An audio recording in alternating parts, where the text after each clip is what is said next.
Social media पे एक video बहुत तेजी से वायरल हो रही है। ये वायरल वीडियो में साफ साफ देखा जा सकता है कि बीपीएससी की परीक्षा को रद्द करने की मांग कर रहे प्रदर्शनकारी छात्रों पर किस तरीके से बिहार पुलिस पहले पानी की बौछार, उसके बाद बेरहमी से लाठीचार्ज करती है, जैसे वो कोई कैंडिडेट ना होकर एक गुनहगार हो, जो कि बहुत ही गलत बात है। लेकिन अब भी सवाल ये उठता है कि आखिर ऐसी क्या बात हो गई, ऐसी क्या विवाद हो गया जिसके कारण ये प्रदर्शनकारी बीपीएससी की परीक्षा को रद्द करने की मांग कर रहे हैं।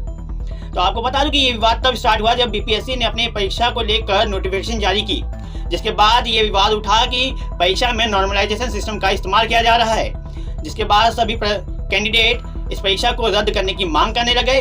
और न केवल कैंडिडेट बल्कि इनके साथ मशहूर कोच खान सर भी जुड़ गए, वो भी इस परीक्षा को रद्द करने की मांग करने लगे। प्रदर्शनकारियों के विरोध को बढ़ते देखते हुए बीपीएससी ने एक नोटिफिकेशन जारी किया, अखबारों में प्रेस भी जारी किया कि परीक्षा में किसी भी तरीके का नॉर्मलाइजेशन सिस्टम का इस्तेमाल नहीं किया जा रहा है। लेकिन प्रदर्शनकारी इस बात को नहीं माने और परीक्षा को रद्द करने की मांग पर अटे रहे, जिसके बाद बीपीएससी ने कोचिंग सेंटर्स पर यह आरोप लगाया कि वो छात्रों को भड़का रहे हैं। लेकिन अब भी सवाल ये उठता है कि आखिर नॉर्मलाइजेशन सिस्टम क्या है, जिसपे इतना बड़ा विवाद हो रहा है कि बीपीएससी जैसी परीक्षा को रद्द करने की मांग चल रही है।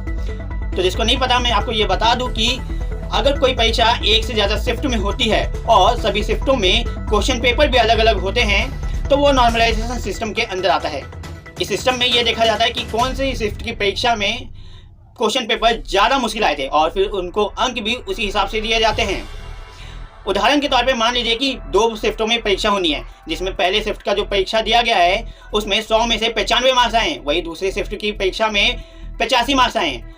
और ये भी अनुमान लगाया गया है कि जो दूसरे शिफ्ट का पेपर है वो ज़्यादा मुश्किल था पहले शिफ्ट के मुकाबले।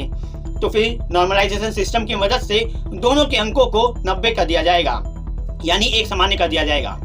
इसी सिस्टम को लेकर छात्र प्रदर्शन कर रहे हैं और बीपीएससी की परीक्षा को रद्द करने की मांग कर रहे हैं। लेकिन अभी सवाल ये उठ रहा है कि जब बीपीएससी ने ये बात कह दिया है कि परीक्षा में कोई भी नॉर्मलाइजेशन सिस्टम का इस्तेमाल नहीं किया जा रहा है, तो आखिर प्रदर्शनकारी मान क्यों नहीं रहे। और दूसरे सबसे बड़ी सवाल ये भी उठता है कि आखिर बिहार पुलिस इस बेरहमी पे क्यों उतरी है। वो एक प्रदर्शनकारी है, छात्र है, ना कि कोई गुनहगार।